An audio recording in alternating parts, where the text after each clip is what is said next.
James, you have the floor. Alrighty. I have a copy of my academy contract for students. There's a copy in there that you can open up and take a look at. And I'll kind of go through the contract with you real quick. But first, let me tell you why I chose to tackle this. So my first year teaching, parent engagement was very minimal.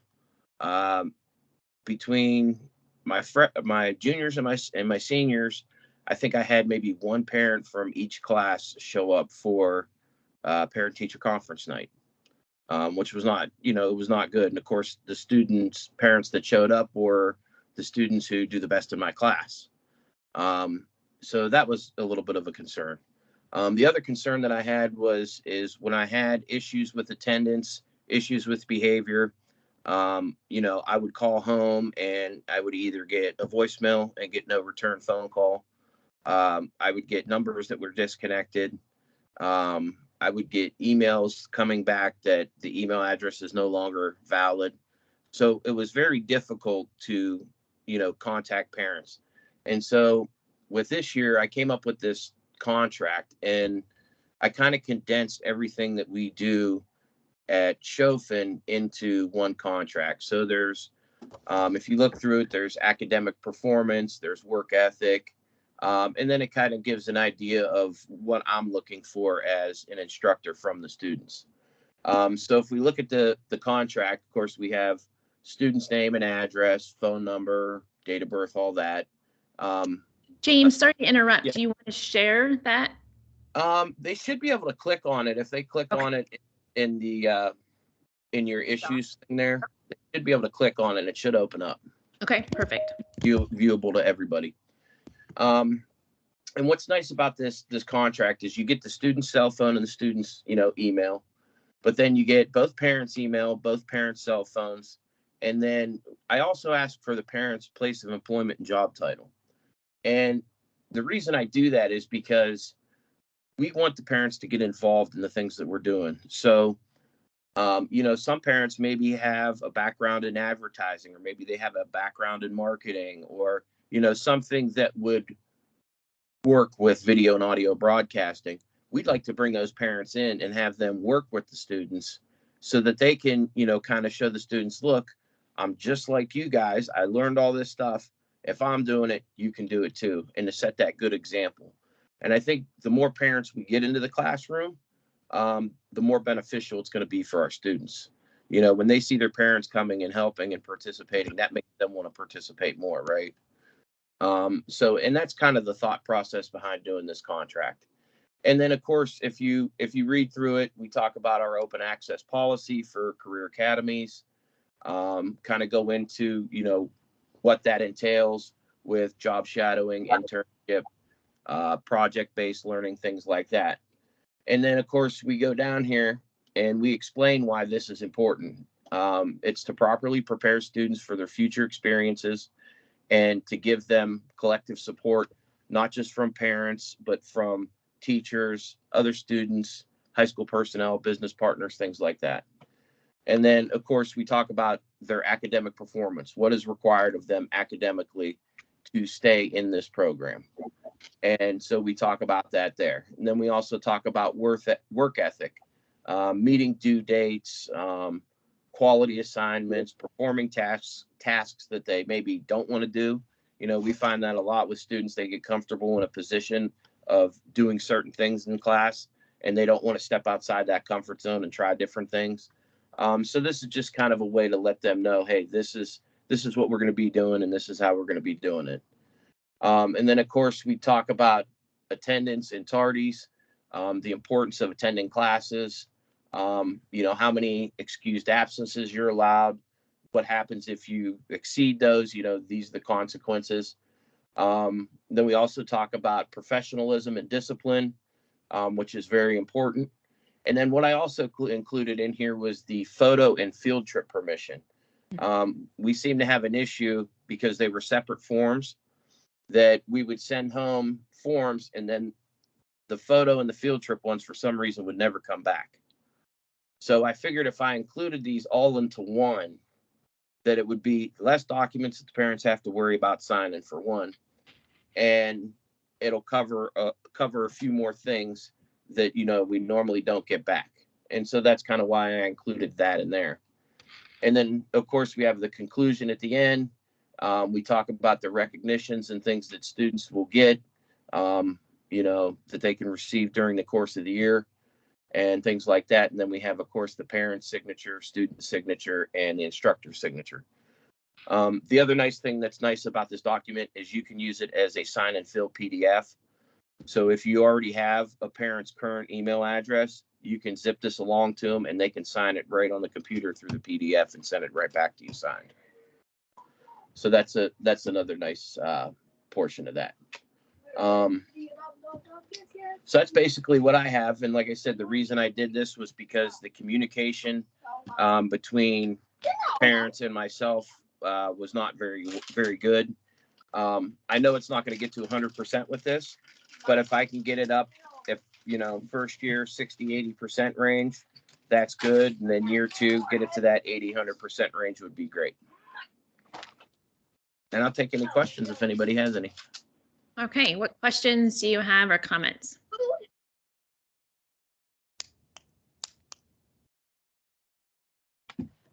Don't be shy. Okay, I'll ask some then. What happens if the form doesn't get returned? Well, if the form doesn't get returned, what we can do is we can go to the student's home school, and I can reach out to their guidance counselors and see maybe if they have some other information that maybe I don't have, in ways that we can connect with parents and get this to them. So that's another, it's, you know, it's a little bit more work on my part, but to get this information is very important. So if I have to do that extra step, then I'll do that extra step. Okay. All right. Questions, concerns, colleagues? Okay. I will say this. Go ahead. Before, I like the fact that he added the permission slip inside as well as the photo, because when I worked in IT, that was one of the hardest things to get back. So I did like that. And this form was approved. So before I actually even turned this in and submitted it, I actually sent it to the director at Chaufin, and I had him review it to make sure that it followed, you know, district guidelines and district policies. And I asked him if there was any, you know, anything he would change in there. And he basically said, no, it's good to go. So I thought that was good. And I'm willing to share this to anybody that wants to use it. The nice thing about this, if you open it up in Adobe, it's quick and simple. You change the name of the school district, change the name of, you know, your academy, and you can anybody could use it. So if you guys want to use it, feel free to use it. Perfect. Thank you. Any other colleague comments? So 2 more from me real quick. Change parents to guardians. Okay. This is an easy little fix. And then I would say don't put all your eggs in one basket. Right. Call home, get them on like a Remind 101 or use social media, do all your tools in your tool. This is a great piece and part. But even as a mom who's like totally plugged into my kids in my district, I get about 50,000 forms that come home at the beginning of the year. And I'll be honest, it's right. Well, and I don't want to be like that. And I'm really engaged. I'm an educator.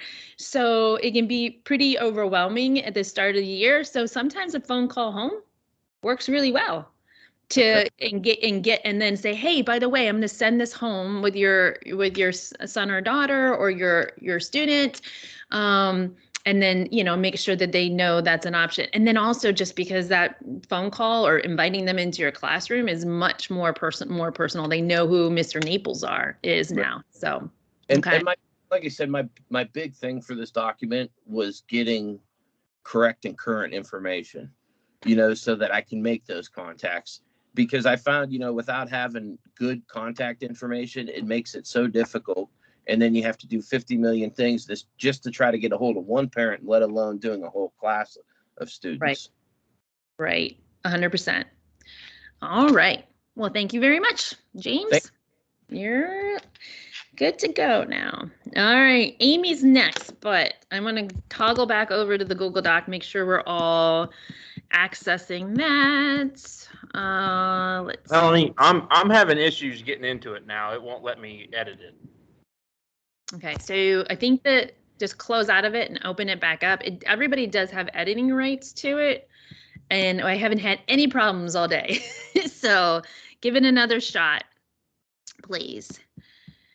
Let's see. All right. All right, pretty good, pretty good. So, all right. So that's Tyler, right? You're having trouble? Yes, ma'am. All right. Any better, Tyler? I'm trying right now. All right. So Tommy, I'll throw it in the chat for you. There's an interactive Google Doc that we're using that way we can give feedback to everybody and our presenters. Okay. All right. Yeah, it's working. Perfect. All right, Ms. Keller, you are up. You and your 9,000 children over there. Go. So I have the headphones in, so if it's, if you hear sounds from the outside, just ignore them. Everyone's okay. Okay. So coming into this class, last year, I thought my biggest issue was curriculum. I started a week before school and was given next to nothing, and so I just made it up as I went. And so going into this class, I was like, that's gonna be my issue. But then as we were talking about more things, I realized, well, I figured out the curriculum. I mean, I can improve it. That it always needs improvement. But I realized I hadn't had any communication with parents. If I did, it was because an issue arose. So I hadn't really formed those bonds at the beginning of the year. I'd gotten to know a couple of parents that decided to come to conferences, but our parents don't come to conferences. So the couple that I had good relationships with, I knew that I could contact whether there were issues or good things, but everyone else I just dropped. That was not my focus. So in coming into this, I wanted to change that for next year, because at least with curriculum, I at least have a starting point from what I did last year versus nothing in communication from last year. So with that, I decided that the best way for me to communicate, and it wasn't so who I want to communicate with, parents, obviously, first and foremost. I also wanted a place where students could be updated on things, because a lot of my students are kind of the ones in charge of their own education. Some of my families, the parents are, some of them, it's the students that are the ones involved. And then I also wanted a place that I could also use as a marketing tool for prospective students. So I wanted people to see what we're doing in our program and maybe kind of bait and hook people that might be interested, but then also along with this too, advisory committee people could stay in the know of what we're working on, just kind of a landing page for everyone to know what we're doing. So I'm going to try to share my screen here. And I did a website through Google Sites, which I highly recommend. Can you guys see it okay? I can't hear anybody. Yes, we can. Okay, thank you. And I couldn't see anybody because I'm sharing. Okay, so this is my home screen. So at the very top here, I wanted to have just whatever most important information, like maybe if an urgent thing comes up, I can document that at the top. But on the homepage, for the most part, it just kind of welcomes people to our program. So it's a general, here's what we are, picture of last year's students, and I do have permission slips from their parents to be photographed. Then I included a short little bio about myself, just to kind of make myself more personable. Of course, I included all of my contact information loud and clear for them. And then on this front page, I wanted there to be resources easy for parents and students to access. So on the left-hand side, we have the different school forms that they're going to need to fill out for the program, because we make them fill out like a technology user form. I want to do an expectation agreement and also have a family contact information. Well, Google form is how I set it up. And then websites that are really important are on the right side. So we use Infinite Campus for grades, obviously the Warrensville website, and then we're part of the Heights Consortium as a whole. So on there, I wanted them to be able to access the whole consortium website. And of course, always marketing. Apply today. So the very bottom, the apply today, and then my contact information is at every single page on here. Okay, so that's the home screen. Then up at the top, you can go to schedule. So this has where I note in the very top important upcoming events. That way they're just automatically called out for everyone involved to know what's going on. I have our daily schedule of when our juniors are in class and when our seniors are in class. I have the district calendar and then also a link to the Heights Consortium calendar. They don't publish like a PDF type calendar, so that's why I just included the link. So again, so everyone can stay informed. Again, apply all my info. So then I broke out my classes so that whether you're a student, a parent, someone interested in what we're doing, I wanted them to see kind of what each class is working on. So I have 2 elective classes, my intro to graphic design, then level 1 are my juniors and level 2 are my seniors. So if you click on each of these, you're taken to a page for each class. So up at the top, I want to have what we're creating currently at the moment. And my goal is then once we are complete with the project, then I'll also include like past projects and with examples of their work so everyone can see what's going on. I also have the class syllabus that can be reached. I have a link to the Google Classroom that students can access. And then I have a place where any additional resources that the students might need for class would be included here. And it's the same formula for each of the classes. So it's a little redundant, but just kind of like, hey, you know, level 1s are working on color theory right now, and this is how we're using it. And again, the same resources below, same with, oops, or you can go back to that page. Level 2s, what they're creating. Just, again, showcasing student work, showcasing what we're doing, and giving access to different tools. And then lastly, I have a newsletter that I want us to do this year. I want my students to come up with a monthly newsletter, and I'm going to have them be the ones creating it. So these are just placeholders for now, but I figure, you know, then we can plop in the newsletters and they're clickable by month. And yeah, so let's see. That is that. Okay, very good. Questions from colleagues or comments?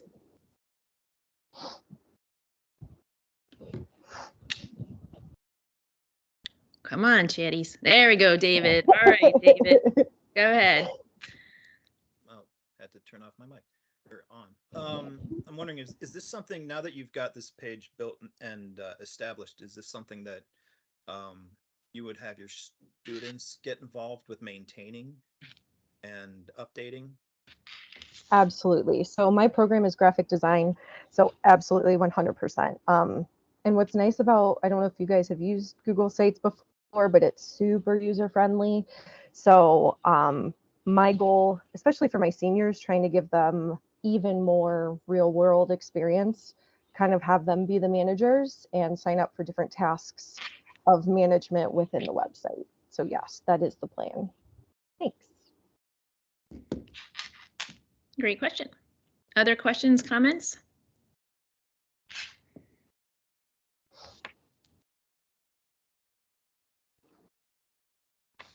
Man, I thought the 8:30 crew would be the quiet crew. It's love the monthly newsletter. That's really great, right? So that's and then my comment might be the same as kind of with James, making sure you're looking holistically. Don't expect one thing to be the end all be all in terms of parent communication or guardian communication. Also make sure that your permissions are set open to all. So like I clicked on a link and it wanted to know where I was coming from. So just, that was something I learned with those sites. And I've learned that even with you guys in terms of the resource website, but it is super easy. Make sure you also include your website in multiple places, right? So maximizing that, wow, that can be reached. So making sure it's on the Warrensville site, making sure it's on the Heights Consortium, you know, just don't expect people to find it, I guess. That's why. Right. Yeah, so that's because there's a lot of work. I understand that. So, but very good. All right, Charity's got a comment or question. Go ahead there, Charity. Also, you can see if they have your name on the website, you can see if they can add it to your profile, the website to your profile, and on your email address, on your email address as well. That's a really great idea. Very good. But no, that's a lot of good stuff in there. And then that'll help you even as you're planning for next year, the year after, you can kind of see, and then, you know, use your socials to get back to that landing page. Very good. Very good. If there's anybody else? No, good stuff. I hope it is successful for you, and I hope it doesn't become, definitely that piece of getting your students to do it, to manage it, because you don't need extra things to do, for sure. No. That's what I figured. It's very design oriented. So perfect opportunity for them to learn how to manage a site and keep up with things. So yeah. And, you know, hopefully then they're building their own sites and that'll spark some goodness in them as well. Well, very good. All right. Good job. Anthony, are you with us? I do not believe so. All right. So no Anthony. So we'll go to Ms. Allison. Tanika, you got the floor. Hello, everyone. I hope everybody is having a good afternoon. I'm gonna share my screen because I made a PowerPoint to go along with my deliverable. My thing that I created is basically for student engagement. As a first year teacher last year, that was one of the biggest things that I had a struggle with. I felt like I couldn't connect to my students, especially my seniors who belonged to someone else. Previously, it was hard to connect with them. But what I noticed is once I started doing projects on top of what was going on in my classroom, they opened up. So I'm gonna try to share my screen. This is new for me, so give me 1 second.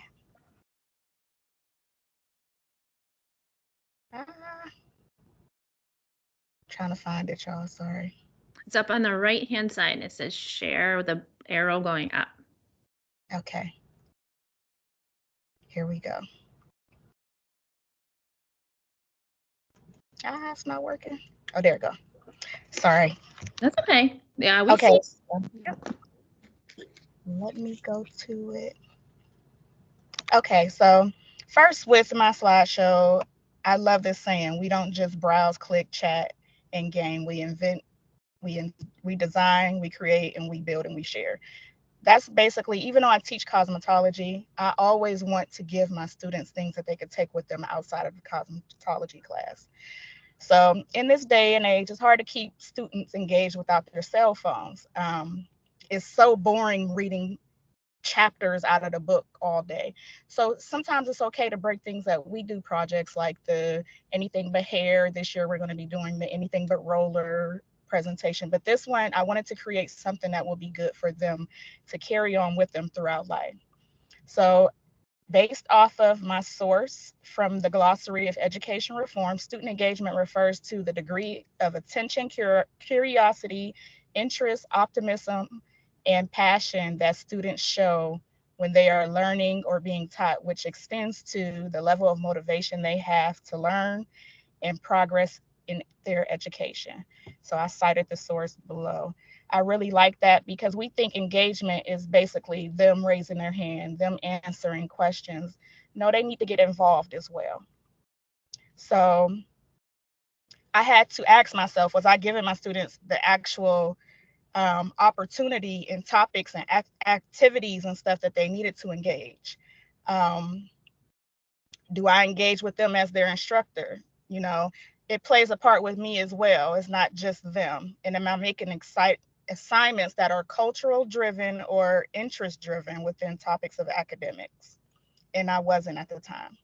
So I came up with create your own retail product. Again, I'm cosmetology. So this assignment was created to give students the opportunity to think outside of the box and create something that they will benefit from. This project is presented to will be this year, presented to them in September, and they must 100% create a beauty product or tool that they feel is missing in the beauty industry. So last year I presented this maybe like in February. These were the products that they came up with. They had lip scrubs, lip glosses, scalp oils. One of my students, she created like a body scrub for the shower, and another one created a like a body spray, which was so impressive. It smelled like candy. And honestly, when I was thinking about products and tools being made, I never thought about body spray. So hers kind of like just, she hit it out the park. So in week 1, we're going to visit brand identity. They're going to come up with their colors and their logos and everything. And those will be due on that Friday of week 1. Week 2, what problem are you solving in the beauty industry? Week 3 is who is your target audience and how would you market your brand? So what places where you be advertising at and who are you trying to reach? For weeks 4 through 6, they'll be creating their product and tool, and then they'll be explaining their trial and error in it. Week 7 is the key ingredients and packaging and how much was spent. So then that way they could get to week 8, which is the pricing. Week 9, which is commercial creation. Me and Mr. Naples here, we worked together for creating commercials for my girls that was supposed to be displayed during their senior open house night, but it was kind of unorganized. We had a lot of things going on with power outages and stuff this year, so we weren't able to do that. But like I said, again, we wanted to start earlier this year. So then they'll have a week just for commercial creation. Then they'll have their presentation and elevator pitch, and then they'll sell their products during the senior open house. In this project, and I got this approved through my director, they have to 100% purchase everything. So that way they know we can have them make money off of it because everything was purchased through them instead of us giving them things from our class, money and fees through our classroom. This assignment aligns with our curriculum and chapter title, The Beauty Business. It allows my students to understand what goes into creating a business. And that's why I broke everything down weekly, because it's almost like they're building their business plan without realizing that they're doing it. It keeps them thinking and current in the industry. So they're going to have to do research basically to see what's out there and what's current, what's needed, and so on and so forth. And then they're able to create something that they're proud of and can update throughout the years in the beauty industry, on top of making their own money. Of course, kids love that nowadays. So studies show that 2/3, which is 66% of teens between the ages of 13 and 17, said they were likely to consider starting a business or becoming an entrepreneur as an adult. I got this from Junior Achievement website. And if you go further into the website, they explain how most teens are acting on it. And 2020 is what created most entrepreneurs. It made people start thinking outside of the box because we couldn't leave our homes. So mostly, a lot of us sat online buying things. I know I was one of them, but it produced a lot of entrepreneurs, which was a good thing.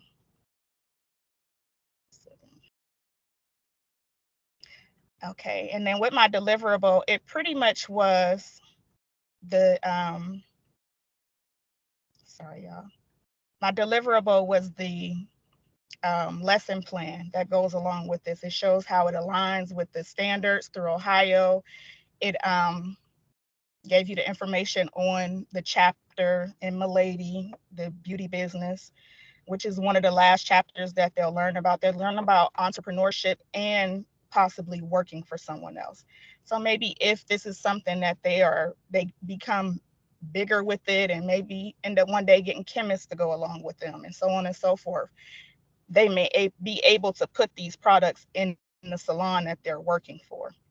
But like I said, my main thing is engagement. When you get the kids engaged, you get to see how creative they can be. You get to see their light bulbs go off. It also builds relationships because it shows you the way their mind thinks and so on and so forth. So that was my big thing. I'm pretty much done with that. Thank you. Great job. All right, questions, comments from your colleagues? Go ahead, Tyler.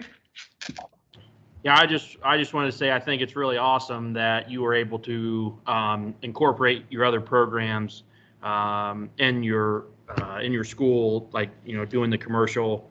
I think that's becoming a really huge thing across the board. I know our school is starting to implement authentic learning, and yeah, I think that's awesome. Great project. Thank you. I wish I could have showed the commercial that Mr. Naples' student came up with last year. They did such a good job. I know my students were so difficult and he was so patient with them, but they did an amazing job. Literally, when I say I was blown out the water I didn't expect them to show up with their projects, because at the last minute, everybody was like, oh my God, I don't have enough money to do this. I don't have enough money to do that. And I'm like, y'all better figure it out. And that tough love made them go home and really sit and create. And the products were actually good. I could not, oh my God, I couldn't be more proud. But this allowed them to be, you know, it's something for them. Excellent. Amy, go ahead. I just also wanted to say, like, how creative. Such a good idea to get them actually motivated and involved and excited, and then to cross-functionally come up with an even better, with the advertising and all of the things. Like, well done. That's awesome. I would not have even thought of that. I appreciate that. Thank you. Very good. All right. So most of our programs have an entrepreneurship component to it, right?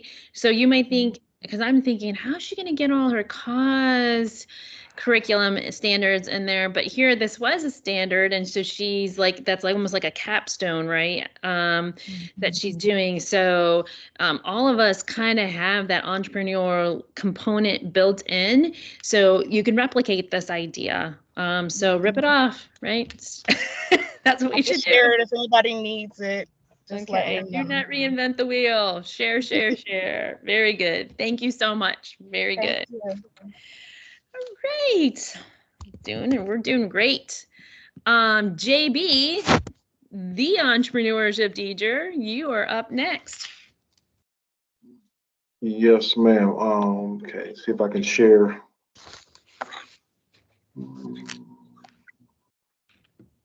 Interesting.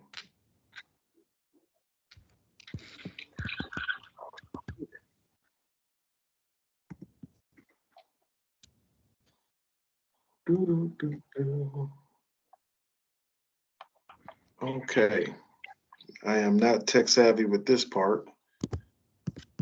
I do have a PowerPoint.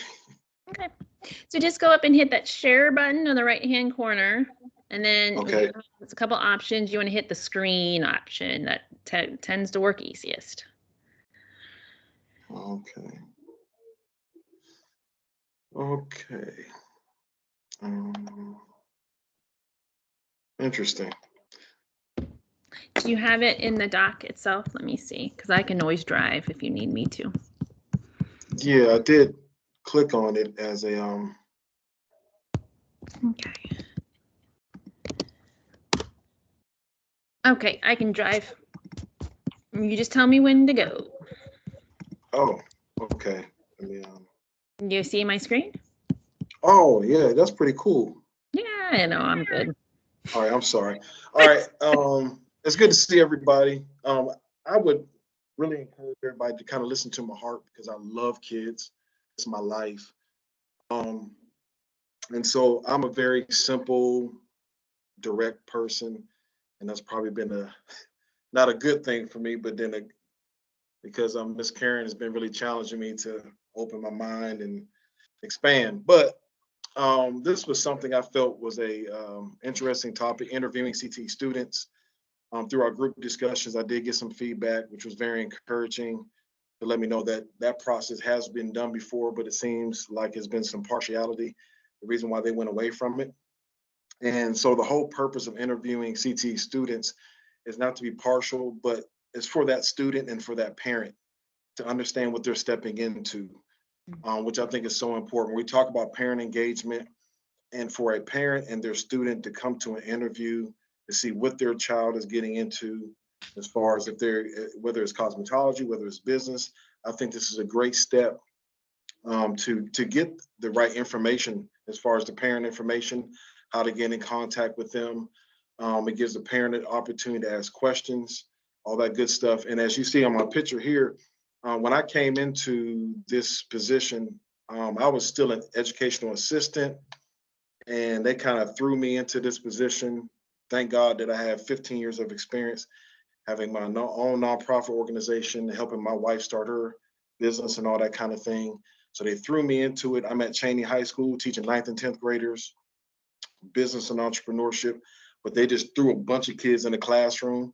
My only advantage was, which was so crazy, that most of the students either went to school with their parents or I coached their older brothers or siblings. So it helped me to engage with them students a little bit easier, but they threw them all in there. And, and they kept adding kids and they were just trying to like fill numbers. And I know for all my colleagues, that's a very challenging situation where you can just throw kids into a classroom, middle of the school year, end of the first grading period. They just gave you 2 other students. Now you got to figure out, how do I get them caught up? How do I get them to engage? And oftentimes you'll see this expression when they put a student in your pathway or in your classroom and they don't want to be there. So we can kind of go to the second slide. I wanted to give some encouraging tips because this is going to go on through the course of our career as teachers. So teaching students that do not want to be in your class, they are still necessary. Even though they don't want to be there, they're necessary. And to make them feel welcome. That's my passion. Listen, I want to convince that student that they may not want to be in my classroom, but by the end of that day or the end of that week, they're going home and like, Mom, I didn't want to be in this business classroom, but this teacher here, I want to be in there. So they're necessary to make them part of the class, continuously engaging with them, checking on them. I know we can't baby them, but we can still check on them, show them that we care. I know that, and sometimes I tell us to, I know you don't want to be here, but I want you to be here, and I want to help you to feel a part of my class. So I'm checking on them frequently to keep them on task, be available and ready to assist that student. You may change his or her mind.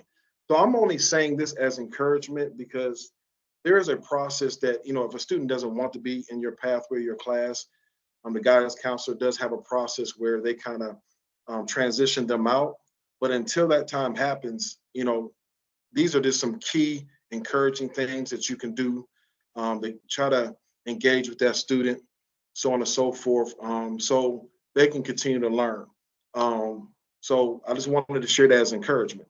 The next slide kind of focus on a little bit of what I want to focus on as far as the CTE students interviewed. Students should be interviewed to see if they desire to be in a specific pathway.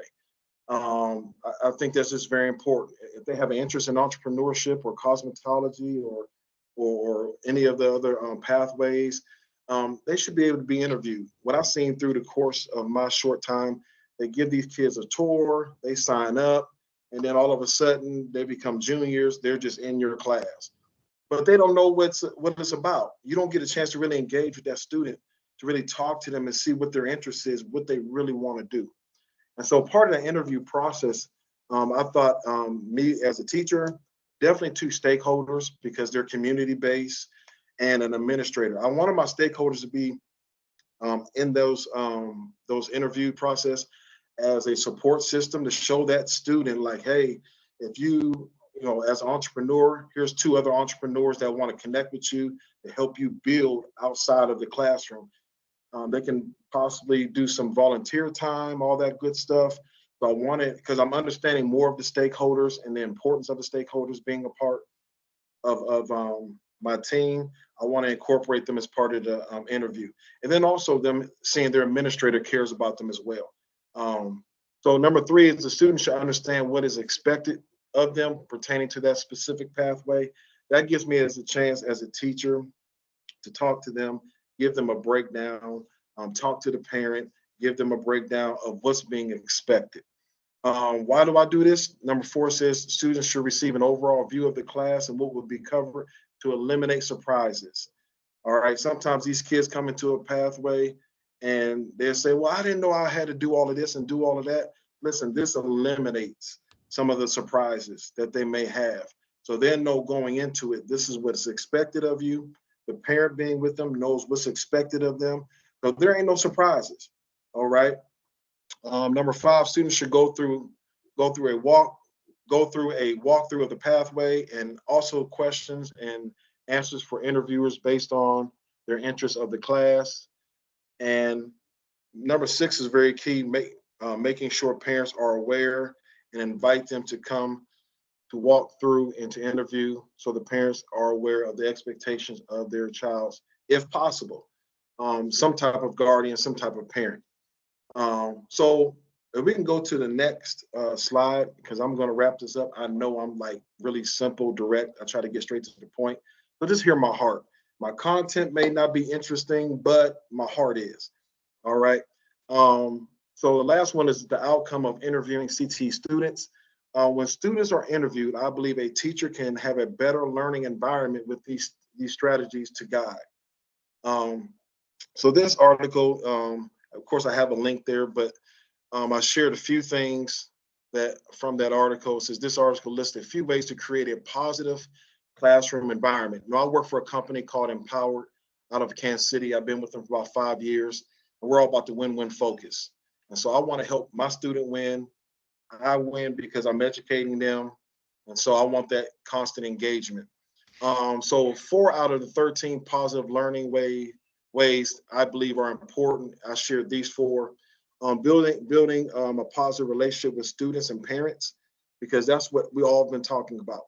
Can't get a hold of parents. And if we can do this at the beginning of the school year, I think interviewing a student that wants to be part of your pathway, hopefully we can get that parent involved early and we can open up and start that communication at the beginning. Positive reinforcement, always encouraging these kids. These kids coming from a defeated home, defeated neighborhood. We want to create a positive reinforcement. And I want to do that during the interview process. Sorry. Okay, thank you. I need 30 seconds. That's all I need. I'm in and out of here. Okay. Ensure content culturally and relevant. That's good if I took about 8 minutes. That's good stuff. That means I shared some good stuff. All right, planning lessons and motivating in mind. And then the last 2, engagement and connectiveness. I think this helps if we interview students. I am done. Thank you for letting me know I ran over my time. You're okay. All right. Questions and comments from your colleagues?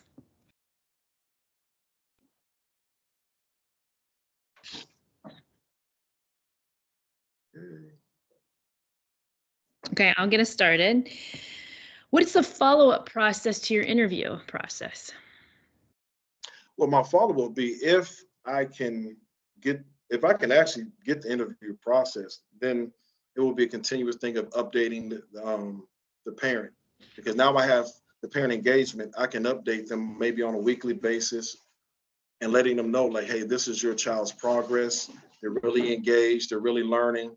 I can share some information that they can take home to mom, letting that mom or dad or parent know about what's going on in the classroom. So that's the whole purpose of the interview process, is to get the parent involved early to where I can, as a teacher, I can stay in contact with them not just for behavioral, but just let the parent know their student's progress, their child's progress.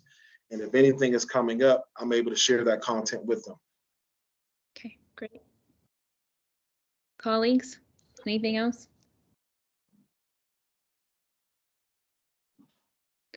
Logistically, where are the interviews taking place at? Like, how does that work in your recruitment?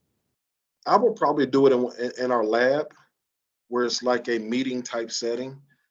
Have some light refreshments so everybody can feel welcome and comfortable. So. Okay. I see that hand, Tyler. Go ahead. Are you making this mandatory for everybody in your program? To be honest, I would like this to, I would like to really start it. I don't know if it can happen, but I think it can really help all of us if it's some kind of way that our administrators and so on and so forth will buy into it. Because a lot of our struggles that we have, like I said, if we can get the parent involvement early, hopefully this can help nip some of this stuff in attendance. If you get the information early, you know, you can talk to the parents and say, hey, your student wasn't here today because you got this information, all that good stuff. So this is something I'm striving for. Nice. Tanika? I really like this, being that me and JB work in the same building, and our career center is treated as if it is a credit recovery type school. And a lot of times students do just get put in programs without having any knowledge or any for real information on where they're going. I had a lot of girls sign up for my program that possibly just wanted to do their own, you know, and we're not sitting at Vanities playing with baby dolls, but if they were able to sit down with the educator and we were able to break things down to them, it will keep it would get kids in the class that really want to be there. They don't tour the schools as a whole for the home schools. They just bring the people that are interested. But a lot of the children at the schools don't know what our school offers. So this would just make things completely better. I pray we get to do something like this, JB. This would be amazing, definitely. So I would suggest all of my Youngstown friends share your presentations with your administrators, because you all have some really good ideas and there's a whole bunch of you. So be the change, right? Share it out, take a risk, and I've got your back. So James, last comment? Yeah, JB, I just want to say great job. I love your passion and enthusiasm, man. It rubs off on everybody, you know. And I can't wait till we collaborate again this year with the business planning. So it'll be fun. So, but yeah, great job. And I mean, you hit the nail right on the head with that. So that is definitely a huge problem that we do face.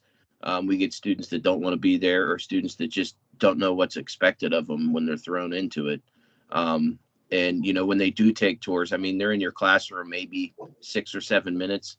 You know, how much information can you really give a child in 6 or 7 minutes when you got 20 students in there?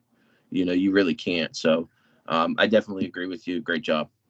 Yeah, and we talked about this earlier in the year too. You have the customers and then you have the consumers, right? That parent connection is critical for all of us to be successful, right? They're a part of your target market, and making sure that they're included in the process. So good job, JB. Good job.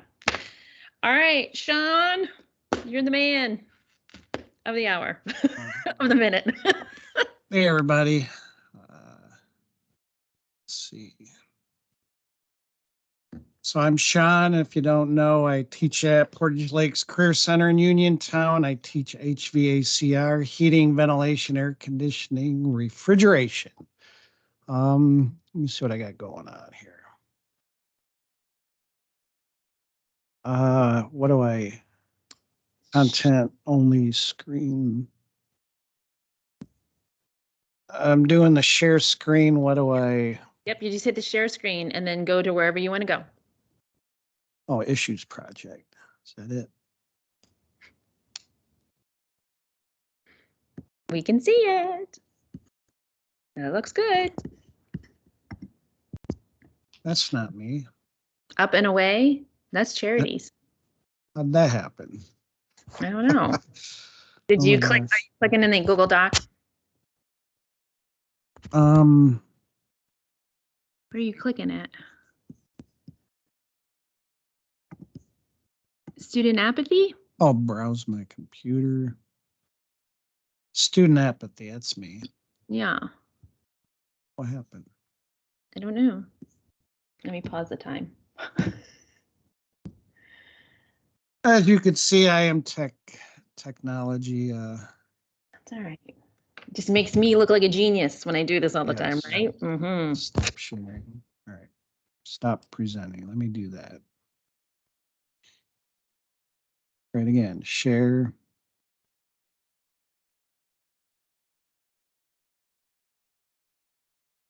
There's you. How about this? All right. There we go. Yeah, let me minimize. All right. So yeah, my topic was student apathy.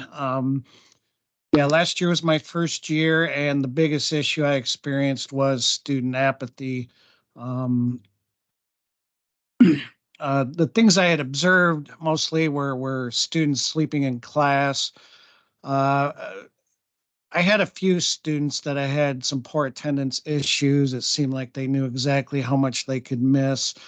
They were definitely on top of the attendance policy in terms of excused absences. I couldn't knock points for that. And then I had a few students, minimal, zero effort, doing assignments, and not only in the classroom but in the lab as well. Just observing a student over there just sitting, not participating, not being engaged. And I really took this stuff personal. I was like, I'm not a good instructor. I'm not doing things well. I'm not presenting well. Um, but as I researched it, I mean, as I wrote my written part on this, I didn't even have the word for it, what I was experiencing and observing. And then when we learned about apathy, that was just spot on. And how is it, 80% of the students would be engaged, would be there every day or close to every day, and be attentive and participating. I just didn't know what I was working with. Anyways, in my research, what I discovered that there was some things I could be implementing and doing. Definitely the relationship building. I would need to gain information from the students. Um, Incorporate some student movement, not only in the classroom, but in the lab setting as well, and then provide some extrinsic motivation. There's a lot more, but these are three things I really honed in on that I know will work with my students. Um, so anyways, the first top three things I've listed here, yeah, it's low hanging fruit and so forth. I already had some entrance slips and exit tickets developed. Let me see if I can even click on one here. Oh, sure. Oh, there it is. So the entrance slip, see, this has been a learning process for me as well. So it's fantastic. The entrance slip, I would always have the weather up on the smart TV for them every day to get them to pay attention to what the weather conditions are for the day and the outlook for the week ahead. It has impact on what we do in heating and cooling, obviously, based on the season that we're working in, but also the impact it might have the commute to work and how it might impact work on the job site. We work indoors, but we work outdoors as well. And so, one of the first things I'll do is I'll click on that next is just simply the introduction survey, to know more about the student at the very beginning, their interests, likes, dislikes, things like that. But there's spot checks, things I can do, and all of this is relatable to what we do. So it's at first I thought this was intrusive, but when we talk about safety, uh, getting a good night's rest, having proper nutrition, eating properly, things like that, is very important for safety on the job. But it also gives me an indicator on where they're at. Um, there's so many external things going on with the students that I don't quite know about. Um, that would be helpful to get some spot checks on that and work with the students that are having some issues.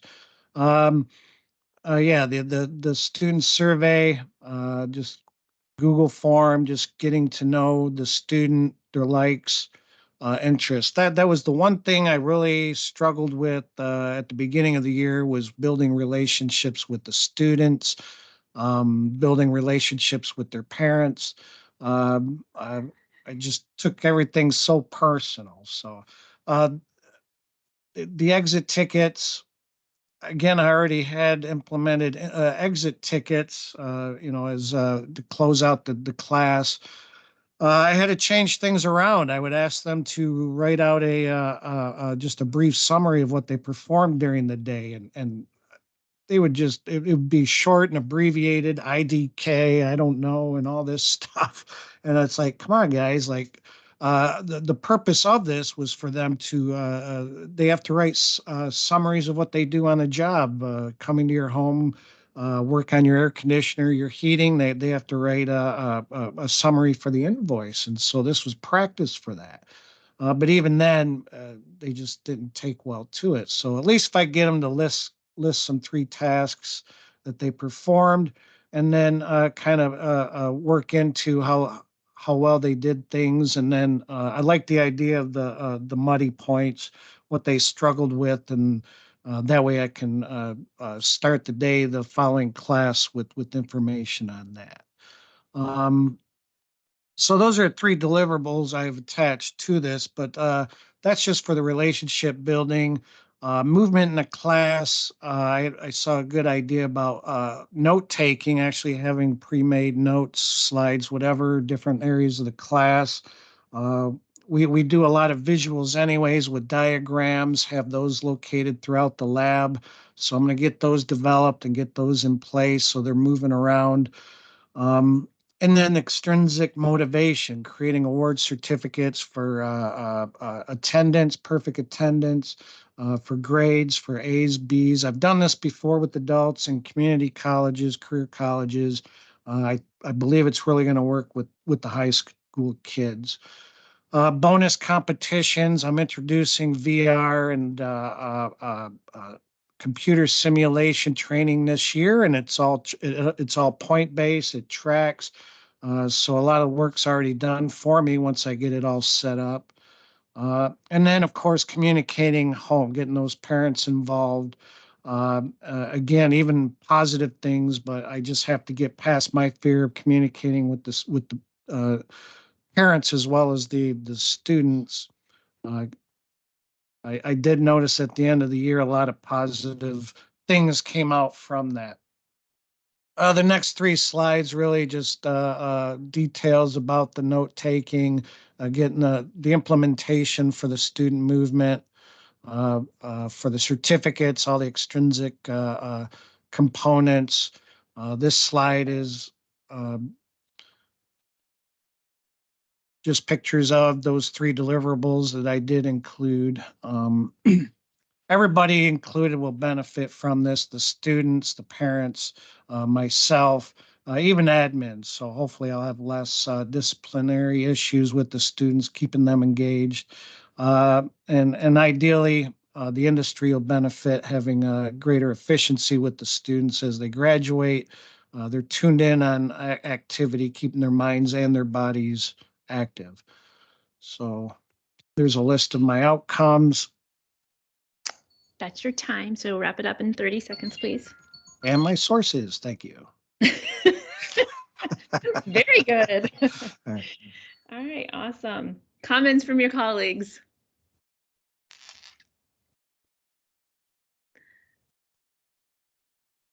All right, so yeah, stop sharing there.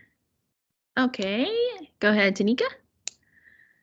I love that you focused on relationship building first. I can't remember the exact saying that I've heard from one of my mentor educators, but it's something about when you build the trust of a student, you have a successful classroom or something similar to that. And you only build that by building relationships. So being that that's the key component in this, you'll do very well throughout this year. I think that's a good idea. I love the whole setup that you have. It's good. Very good. Thank you. Tyler?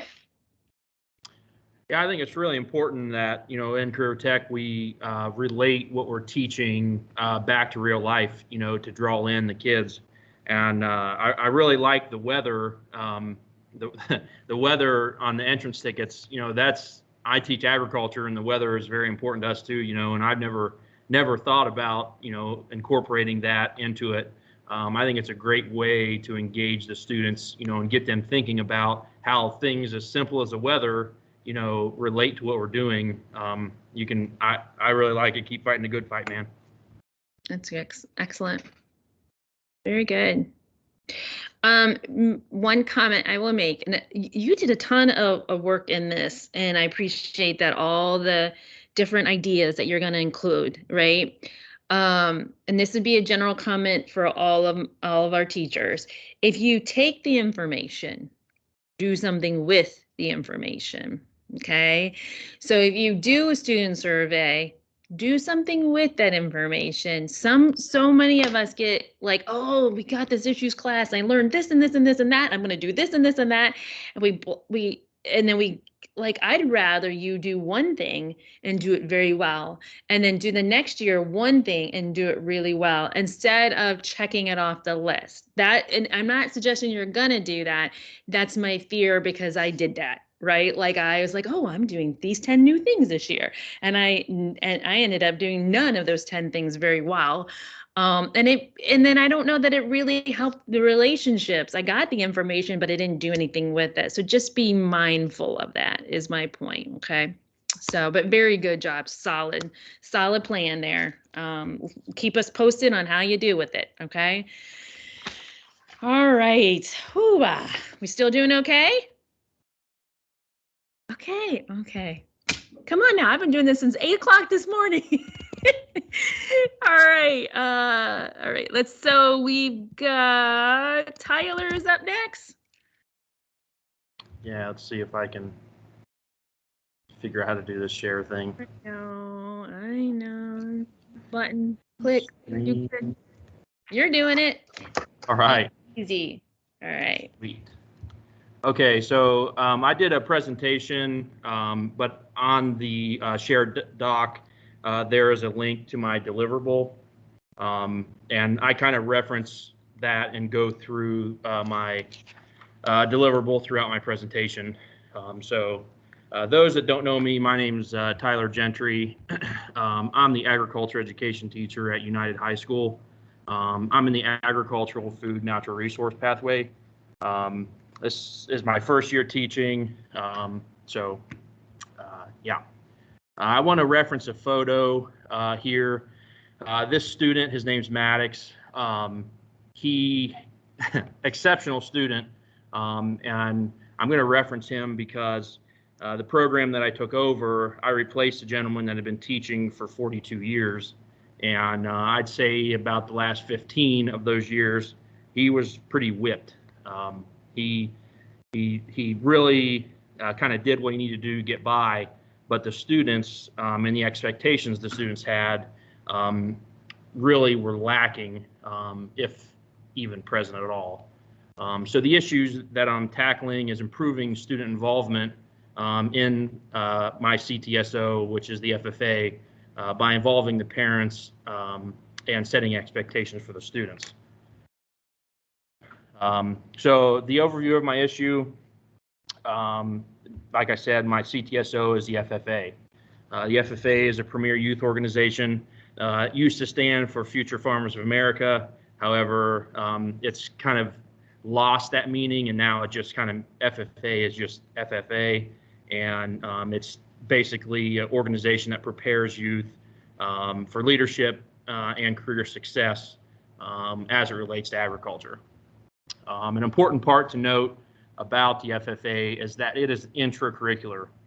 So football is extracurricular, meaning they don't really get school credit for it, while FFA is intracurricular, and they do get credit for participating in it through my program. And that led me to develop the student and parent handbook that I did as my deliverable. So the reputation is a huge aspect of the issues that I'm facing. My program was seen as an easy A for students. There was little to no control of the students, as far as classroom management, expectations.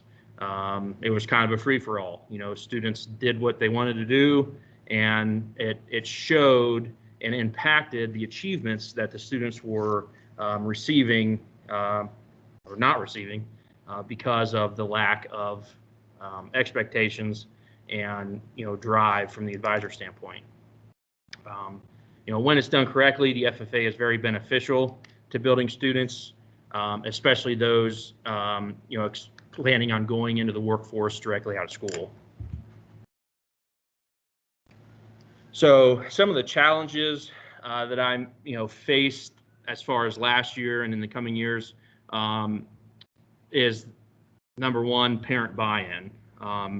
The community that we live and that my program is in is very rural, and there's a huge farming base here. And so the old way of things that were done in the program, as seen by the farmers, we teach farming, it's farming education, if you will.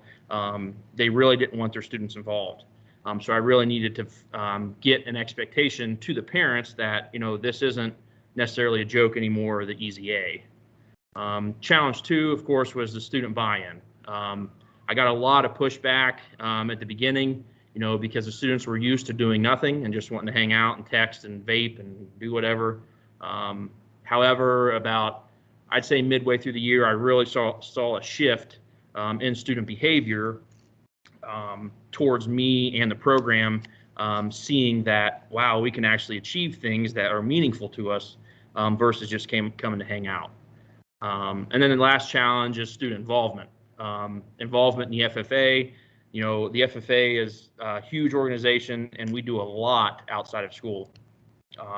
And so getting the students to want to participate and marketing those programs, activities to them in a way that they would be willing to participate.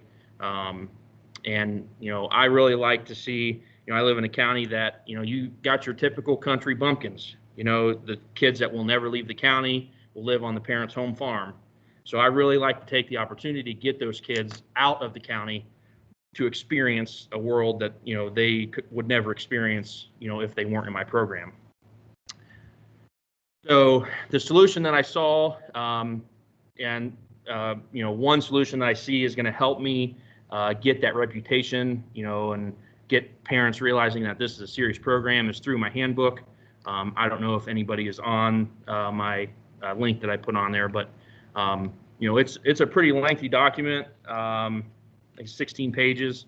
And this, basically, I have a handbook for each class. I'm just sharing my freshman class, my ag, food, natural resource, and basically explaining to the students that, the FFA is intracurricular with agriculture education, and we operate on a 3-circle model, which you can see there on the slide. It's the FFA, our classroom and lab, and then a supervised agriculture experience, which is a project that they have to do outside of class.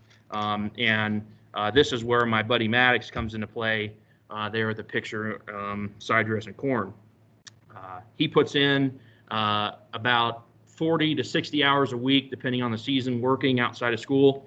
Last year, he worked, I don't even know how many hours total. His high school career, he's worked over 3,000 hours, and earned income, real income to earn achievements through the FFA, scholarships, so on and so forth, that he can use, when he graduates. So I kind of break down here how I developed the deliverable, my handbook. Basically, break the mold of what United Ag Ed has a reputation for. Explain the 3-circle model. Put a grade scale in as adopted from the school, and then get them to understand that they get grades based on their involvement in FFA outside of class. I have a year-long breakdown in there that breaks down each unit that we will go through in the class. That way they have an expectation and they're not surprised by anything. that they're going to see throughout the year, and allow them to help plan that. The Mac Daddy is kind of the main point of getting kids more involved. I put basically a point system to their participation in FFA. They earn a certain amount of points through participation, and they have to earn a certain number of points each quarter to meet that quota and earn the full potential grade. And that helps with involvement and gets kids a little bit out of their comfort zone, as time goes on. SAEs, I have it explained and broken down. Sorry to interrupt. You're at your 8-minute mark, so 30 seconds. Okay.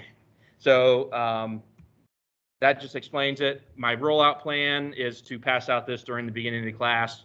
And then, it's going to trickle down to parents, other teachers, and then out in the community and to employers.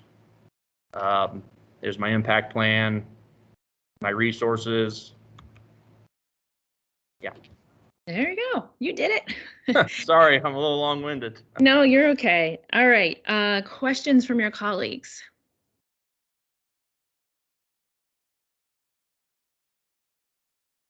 None? All right, I got a question.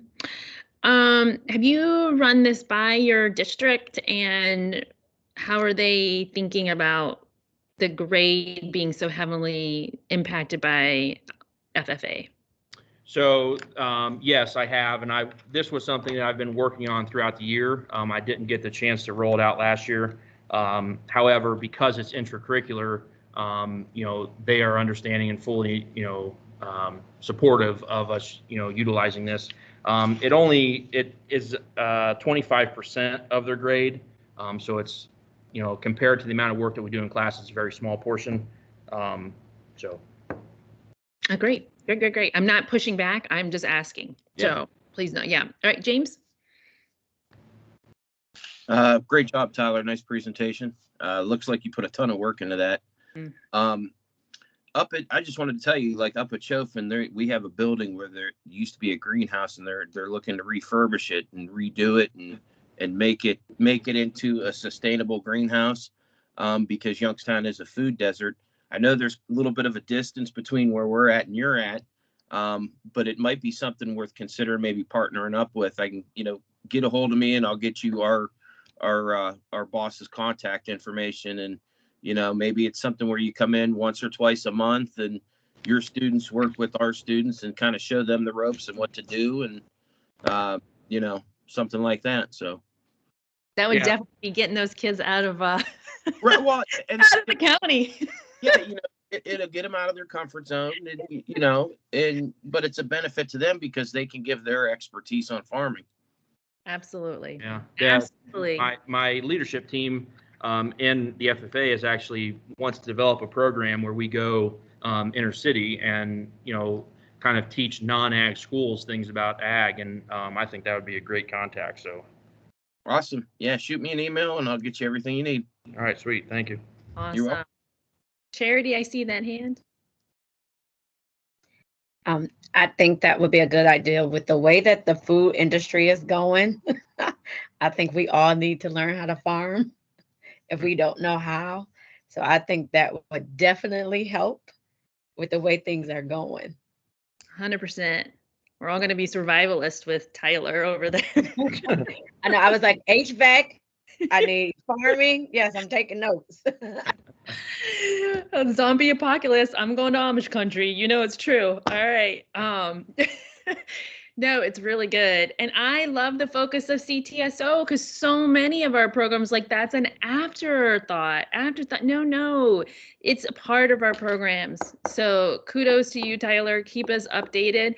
I appreciate very much the high expectations. What is it? Like high achievement can only occur with high expectations. So kudos to you. Very, very good. All right. We're going to move on. Very good. Mr. David, you are next. Hello. I teach horticulture landscaping up in Gates Mills, east of Cleveland. And my issue is apathy. And I have, several issues in the class, some worse than others, but I chose apathy because it ties into some of the others so tightly, like lack of attendance, cell phone use, unwillingness to read material, things like that. So I went with apathy.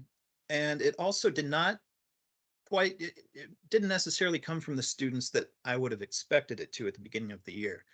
I have several students who already do landscaping. They kind of run their own companies, and I have others who love to get out there and just work their butts off. And I've got new guys who don't know the first thing about it, and they come in and they show good effort. But the the guys who think they're experienced aren't as experienced and knowledgeable as they think they are. They're kind of know-it-alls, and they don't want to know anymore. So what I ran into is the ones who I was hoping would kind of be the leaders of the class because their interest is in this industry ended up being the ones that kind of anchor the progress from moving forward. So what I found out over time and listening to them talk is that their interest in it isn't necessarily intrinsic about job satisfaction or all that. They talk about money a lot, and they want to know like how much a job's going to pay, all of that. But then if they're staying at a skill level that's entry level labor, they're not going to get more and more money. They don't realize that. And what really hit an an incident that kind of hit home for me with this is we were building a pergola, and I try to mix up the groups, the guys who I think are most capable and the guys who are least capable. So the guys who are most capable, supposedly, just dove right into it, started putting holes where there shouldn't be holes, misaligned everything. And, I had gone over the math with them, I had gone over the plan with them, and they just dove right in, doing their own thing. And so I come to them, I'm like, guys, these holes aren't aligned. They're not spaced properly. Did you measure on center or did you measure on edge? And they just kind of look at each other and, oh, we eyeballed it, and I'm saying, okay, well, this is going to be, in real life, a big loss of profit for you if you try to do something like this. And, they weren't too happy with me calling them out like that. So what I've done, it's a very simple idea. And if you go to the Google Doc next to my name, there is a link to a sample of two samples of the deliverable, which would be what I call a skill values sheet. And if that doesn't come up, I tried to give everyone access to it. Is it there? Okay, good. So the first one, for example, irrigation installation, this is what I would present at the beginning of a unit. These guys want to know where the money is. Here's where the money is. Here's how you make it. And you can be an irrigation tech. You learn that on the job. You can get a certificate for not the greatest amount of effort and knowledge, 46,000 a year, 24. But as you gain knowledge, here's how your profit goes up, up to 81,000 a year average for an irrigation contractor owner. And you're not even the one out there doing all the work all the time. Your techs are. So what I've just done here is try to break down, not necessarily break down, but illustrate like how much is this knowledge worth to you? How much can it be worth to you? If you're interested in this business, you need to learn how to do the business. You can't just show up on a job haphazardly doing everything. So, and this information actually was a lot harder to come across than I thought. I was looking on website after website trying to get consistent numbers for career salaries, for expected profit margins, things like that. I did U.S. Department of Labor, Ohio Department of Agriculture. I called and tried to get in contact with several landscapers that I know. I only got responses from 3, and only 2 of them sent me detailed billing information and how they handle it. 2 of them were excellent. One kind of sent a little bit, but it wasn't very useful. But I was looking on Indeed.com, Glassdoor.com, and then I got into a conversation with recent graduates, and they told me, yeah, this is important. I would have loved to have had this information, the years that I was there, because they said that when you're talking about all these skills, all these jobs, it just seems kind of nebulous. Like, why are we doing this? I'm not interested in spreading fertilizer. Well, spreading fertilizer is a very quick and easy way to make a lot of money if you have a lot of clients. So, so on the skill value sheet, like irrigation installation, down at the bottom, you can see I do like job by job profits. I'd give 2 examples. And then down below, certification license, like here's where you need to be knowledge wise. You need to get these certifications to be at the level where you're worth hiring for 81,000 a year. So that was the idea. And I know just going on a financial basis seems kind of like a cynical approach to it, but that's where these guys are. You know, if I could get the attention of these guys in any way, if that's where their mind is focused, then I want to bring them in that way. And hopefully the job satisfaction and the, you know, love of what they do comes with it. But I have created 5.5 of these. It just took so much longer than I thought it would, but I'm going to plug on and try to keep going with more. So that's my deliverable, and I guess that's what I got. Very good. All right. Tyler. Love the connection back to careers, career readiness, the money. I think it does many things. It shows them the amount of money they can earn. It relates it to your program, and it shows the students that you're listening, to, their interest and what they want. They're all about the money, so you're giving them the money. It might take you a lot of time, but I think that's awesome. Thank you. Other comments? Okay. Oh, go ahead. Oh, no, I just, no, I love this. But I'm curious. So like, I would imagine like as you're covering this module, you're training them to do the work as they're doing it. With all of our work-based learning hours, I mean, will you be incorporating where they can do billables based on their work-based learning hours? We have a couple of projects. One is an irrigation installation that we actually do on our property, where I have them come up with a complete business plan for creating it, purchasing materials, and coming up with an estimate and all of that. And then a much larger project is a landscape design project in which they do create an entire estimate, budget, everything for these projects too. Okay, very good. That's the connection. Tyler again. Sorry, I just had an idea with the amount of time that it's taking you to create them. This might be good sub plans to have, students choose something or a topic and come up with, submit them to you, and then you'll have them for next year. I think that's an excellent idea. I had the same thing written down because it isn't just a sub plan thing, right? It's what do you see yourself as? What skills do you currently have and what skills don't you have? So if I'm the student and I want to earn $54,000 a year, okay, so let me do some personal inventory about the skill sets that I have and the ones that I don't have, and then actually getting to that point where I'm developing out that skills and having the students actually create their own growth plan.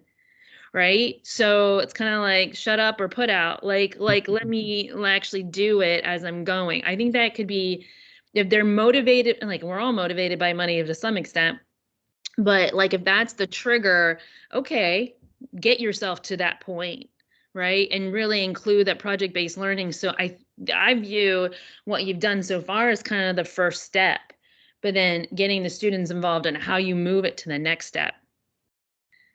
Agree. I think that's excellent. Crawl, walk, run with it, but 100%. And like, you don't need to do all that research because they need to learn how to do research too, right? Yeah. And so that's another skill set. And then, have them communicate that back to their students. Oh, that's another skill set that they're doing, right? And the communications component of it. Yeah. So excellent. excellent job. But yeah, to be able to see themselves in the future and then how do I get there? Okay, yeah, I think I'm all that. Nah, I don't know how to do like these 10 things, these 20 things. So outstanding. Very good. Great Thank you. feedback from your colleagues too. Very good. All right, David.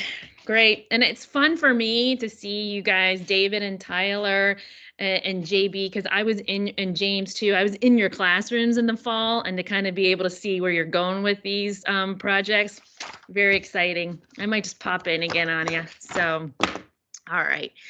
Next in the hopper, we've got. Okay, Bruce does not seem like he's here. So, Tommy, you are up.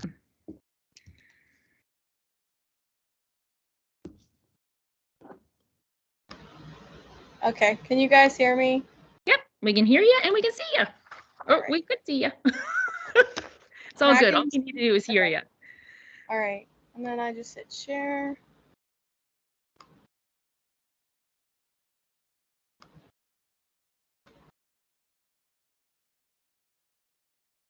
Okay, can you guys see this? Yep. Okay, so what my issue for my program is, I guess it's not necessarily happening yet because my program isn't starting until this coming fall. So with that being said, my biggest issue right now is program management, trying to get everything underway, curriculum wise, and what I want to make this program into. So that's why I need this program management, is that it's a new program.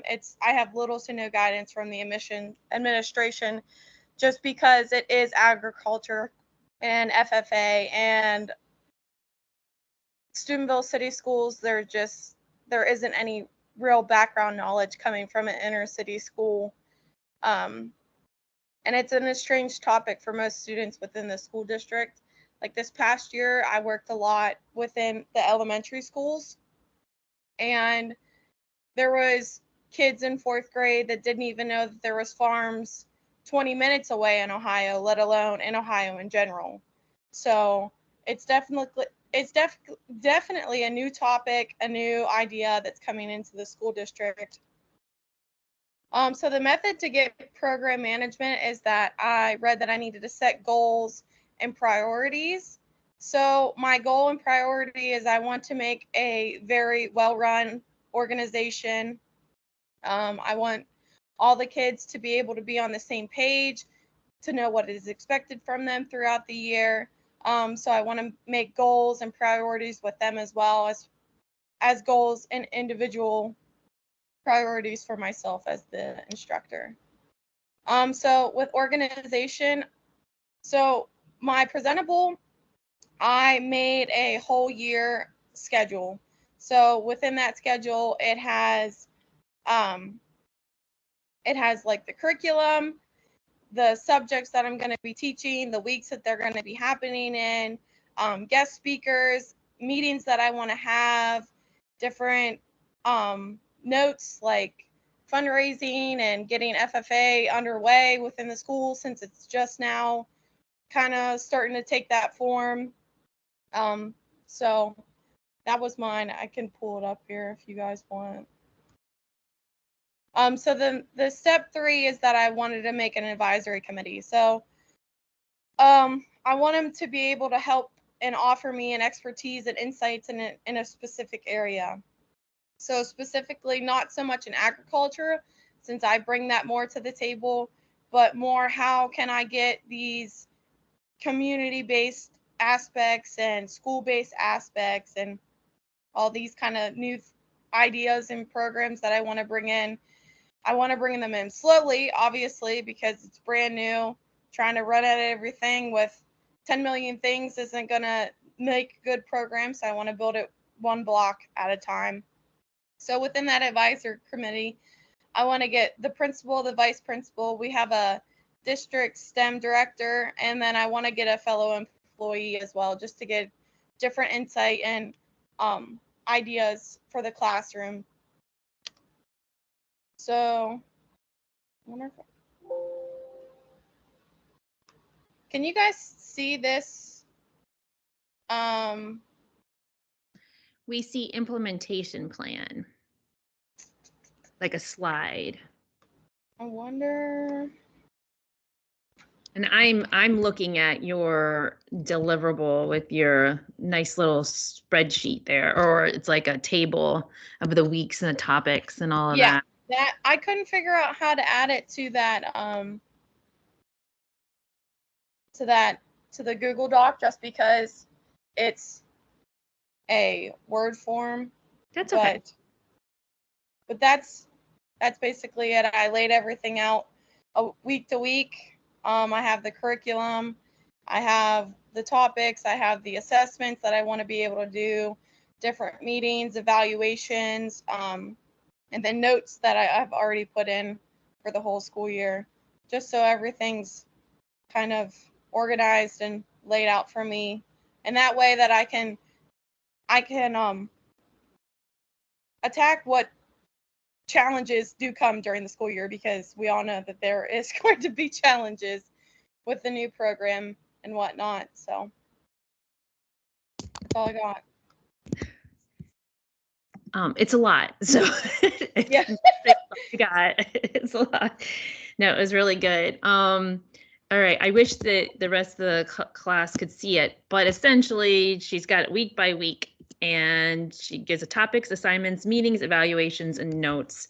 So I think it's a really good guide for you out of the gate. I think you've done yourself a pretty good service with that. Okay, were you done with the presentation? I'm sorry, I didn't want to interrupt you. Yeah. Okay. Questions and comments from your colleagues?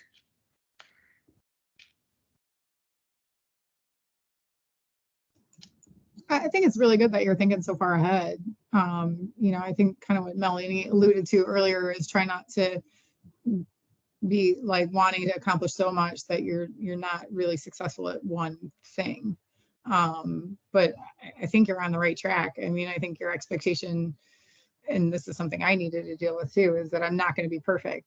This is definitely a journey. So just, make sure you're prepared mentally for that. But you've got all the pieces in place, and the fact that you're thinking ahead, I think is really great. Thank you. 100%. Tyler, go ahead. I could talk about this topic forever with you, but being in agriculture education and FFA, it is very time consuming, and I just wanted to offer, feel free to reach out to me anytime. I have strummed up a huge, whatever the word, a huge database, whatever it is, a lot of information as far as, curriculum. I don't know what classes you're teaching, but, curriculum and ways to manage FFA and activities. I mean, it's a lot. FFA is a job in itself, and just don't reinvent the wheel. Please reach out, and Yeah, I've been around it my whole life. It's just going into this district, like I've tried to reach out to the STEM director, and she's like, you can do whatever you want. And I'm like, that's terrifying. Terrifying, but yeah, that's kind of how I am here too. Up on that. Yeah. Very good. James, go ahead. Yeah, I just wanted to say nice job presenting that. As a new teacher coming in, you're going to face a lot of things that are kind of going to throw you for a loop here and there. But just reach out to Dr. Kieran there, and reach out to all these other teachers here. We've all got your back. So if you need something, reach out, use those resources. If you get overwhelmed, just take a step back, take a breath, and just jump back in. You'll be fine, but just know that you have everybody's support here. And I know it's tough when you're doing a brand new course, or you're bringing in new courses. It's tough because you have a lot of stuff that you have to do and a lot on your plate. So CTE teachers are the best. David, go ahead.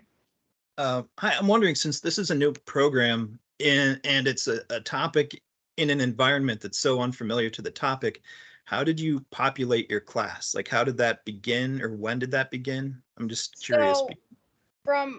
So when I applied to this district, I didn't apply to the position to teach agriculture. That's what I wanted to teach. But when I went to the interview, they kind of brought it to my attention. So as far as like the student pool, they're kind of the ones that brought it in. If I'm being completely honest, I don't think the students truly understand what they're getting into, just from the topics that they're trying, like the curriculum, and I don't think they truly understand. We did do like a CTE fair at the end of the school year this past year that I had a table at, and I kind of set it up, and I had a lot of questions, which was great.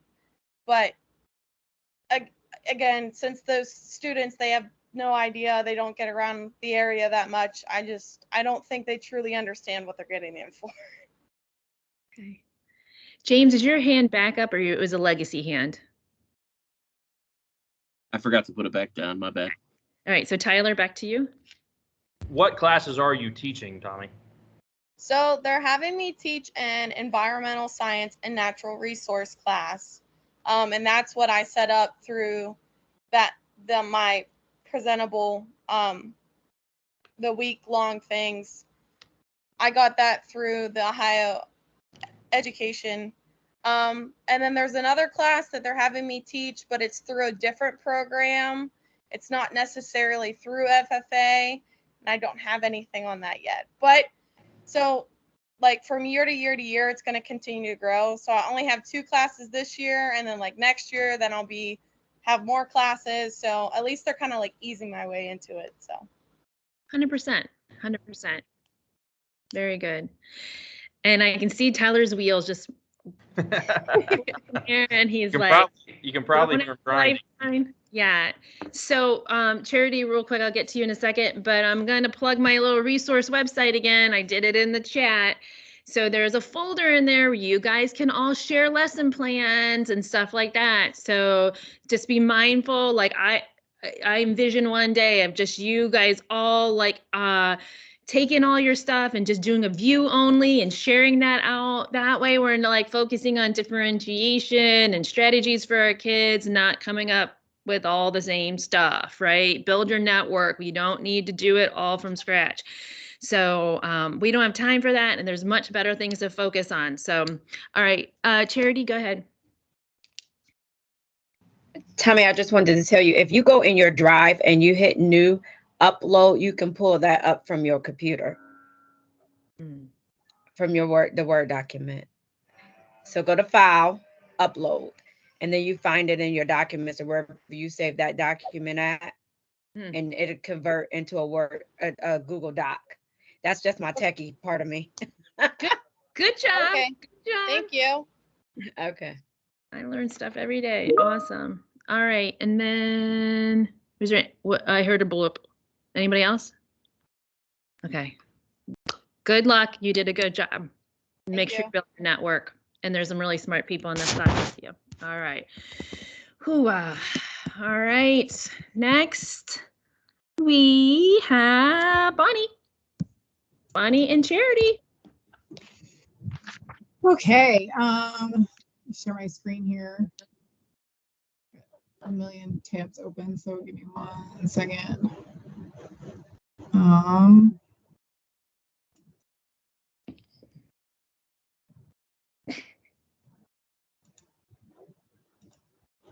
Okay, can you all see that slideshow? Yep, we got it. Okay, so I also focus it similar to David. I also focused on apathy in the classroom. My situation, last year was my first year teaching.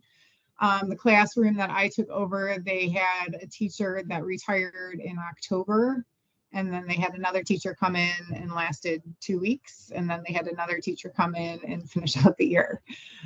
So they had 3 teachers in 1 year, and then I took over, and it's a little bit of a lower socioeconomic district, and some days I feel like I could be on a unicorn juggling flaming torches, and I still would not have their attention. So that's why I decided to focus on apathy in the classroom.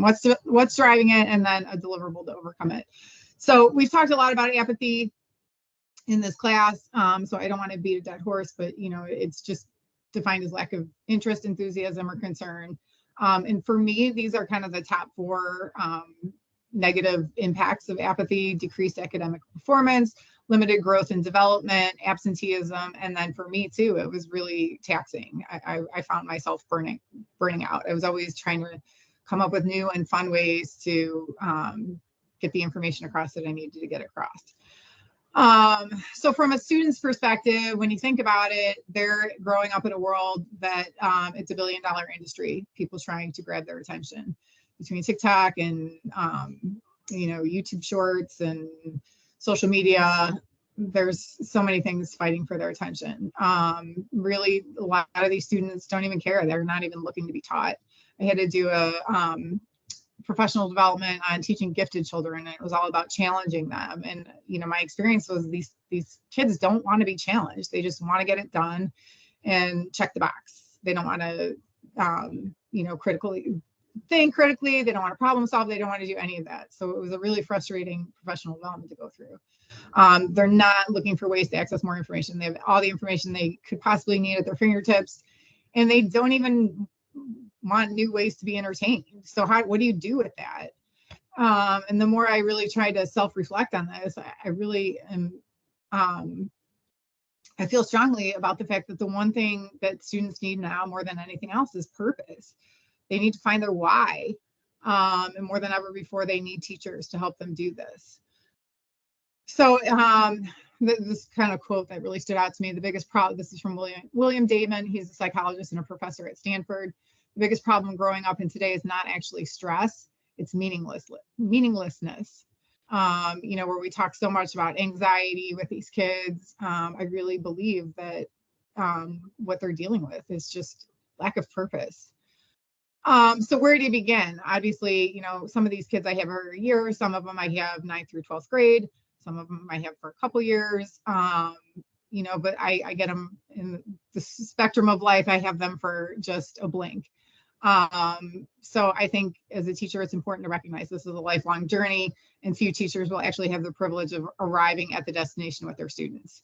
Like most things in life, pursuing the goal is probably more important than the goal itself. If we can just get them thinking about this, not thinking about what they want to be necessarily, but who they want to be, what are they passionate about, what are they good at? It's through this journey that the students are going to gain insight. They're going to acquire skills. They're going to foster personal growth, and they're going to start finding more fulfillment in their education. And by teaching students to embrace this journey, we can really help them develop more of a lifelong love for learning.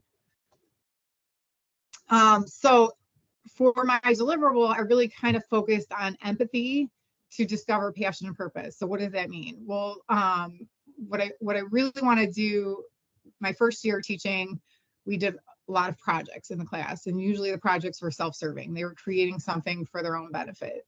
Or maybe they partnered up and they created something for their partner. What I want to do this year is have all the projects be focused on benefiting somebody else. And it's through these interactions, through these empathetic interactions, that I believe students can develop a deeper understanding of their own values and what they actually care about. It also allows students to connect emotionally with the experiences of others. When you're creating something for somebody, you have to understand a little bit more about their background and what their views are, what their thoughts are, what they're passionate about, what their culture is, all these things. It develops self-awareness, which is helpful for aligning personal values with a sense of purpose. Understanding different narratives, understanding what drives different people, what causes them to stress or have joy or have, be sad or anxious or whatever. It leads to self-discovery of their own passions and areas of interest that might ignite a sense of purpose within themselves. So my deliverable, I'm teaching engineering, introduction to engineering, and one of the things we really do a lot of is 3D printing and computer-aided design. So for this particular project, and I use the deliverable to focus on one project, but really what I want to do is in all of my projects, I really want to make the outcome others focused, so they can start diving into this a little bit more and start creating things for other people, so they can see like, hey, what I just did had an impact on somebody. You know, it meant something to them. It made them feel good, which in turn made me feel good, which in turn made me buy into it more and made me want to, you know, do a better job at it. So this, I'm calling it a Design for Good initiative. You know, we'll be using the CAD software as our academic area of focus, but the ongoing goal will be to develop solutions that have a positive impact on other people. We're going to empower students to use their creativity, critical thinking skills, technical skills, to learn more about their individual gifts and talents and how they can use those to do good for other people. Empathy, again, is the foundation of this deliverable, gives students an opportunity to develop a sense of compassion, consideration, and a deeper connection with others. It fosters a human-centered approach to design. So really gets people thinking about what's important to other people, and empower students to create a solution that will have, again, a positive impact on somebody else.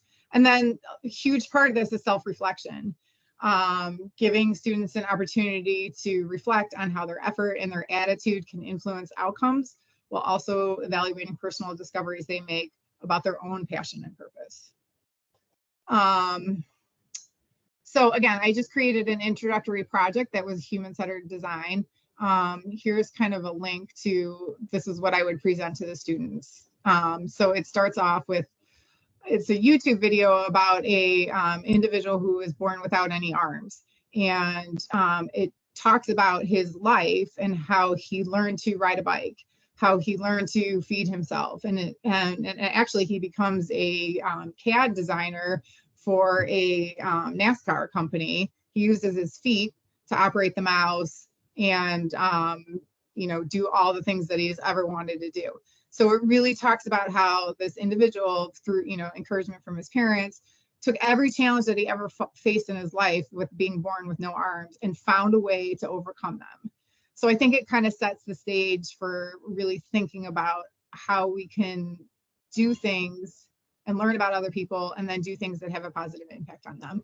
And then basically this particular project, they won't walk through all, you know, the details of all these slides, but they're walking through the engineering design process, and they're going to be creating through, they're going to be designing on 3D software, and then ultimately 3D printing, just like a luggage tag for an elementary student.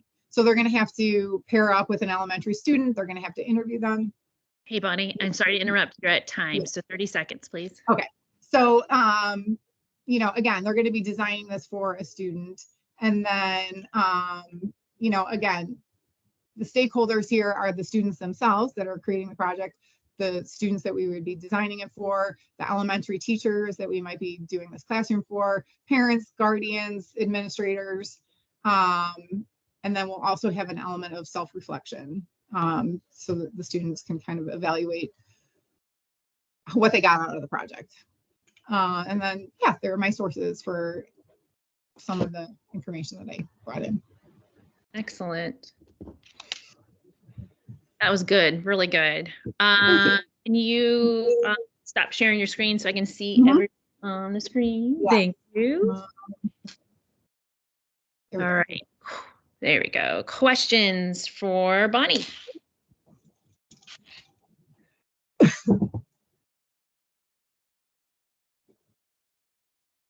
Guys are probably all asleep now. No, we're good, we promise. That was good. Shoot, like I was just writing notes down everywhere too. So give me a second here. So you're launching this is an introductory project, you said. Well, is that correct? First of all, I want to make assumptions.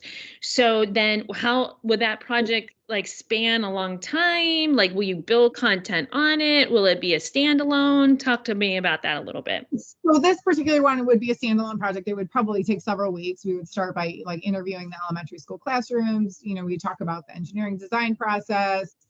There's also, you know, a whole aspect of this project where we're going to do a cost analysis on designing the, you know, is this something that's sustainable for our classroom to do for the kids, and talk about all of that. The goal in this deliverable is that thought process of creating, you know, empathetic interactions in a Design for Good initiative that would be something that I want to carry on to all of my other projects that we do. Like, for example, we do an automata at the end of the year where we're using gears and cams to create different motions, and the kids create this box that we put motors on it, and it's kind of like an animated box. So instead of just doing something for the sake of doing something, like, you know, designing it for a grandparent or a younger sibling, or, you know, each project would focus on a different person that they would do it for. We do these snow globes at Christmas time where we're using the laser cutter to cut out of acrylic. I actually had one student last year design it for his grandmother. We do those right around Christmas time. So he designed it for his grandmother at Christmas time. And, you know, he was the one kid that was the most vested in the project. Everybody else was just designing it for themselves or to check a box and get a grade or whatever. But this one student that was doing it for grandma, like, just, you could just tell it took on a whole, different meaning for him. So that part of it, I plan to, you know, continue on, but yeah, does that make sense? 100%, because you have to introduce that topic. You have to introduce the concepts of empathy and all of that kind of stuff. There's some learning that goes on there. Again, assume nothing with your students. Assume nothing. And I think this model is replicable in all of our programs. We can 100% solve problems for other people and include that empathy piece. Very good. Okay, last call for for this questions, comments. Super good. I'll super good. I'll just end it that way. Super good. All right. I want everybody to stand up and stretch for a second because we've got one more. I seriously am going to get up. I'm going to get the blood flow going. We have one more. Yeah, stretch it out. Movement's important. Movement engagement. All right. All right. You guys did not stand. Oh, there's David. He obeyed. And Bonnie obeyed. The rest of you did not. -5. All right. Oh, we got some more obeyers. All right. So we have one more. Charity. Yeah, you even got caffeine, or what you got there, David? What's in the drink? What's in the can, David? Just show us the can. Oh, look, I call it La Crap. But I've got my own version of that too. All right. So we got one more. We're going to finish strong, Charity. Take us home. Take us home, country road. Hey, we've seen this before.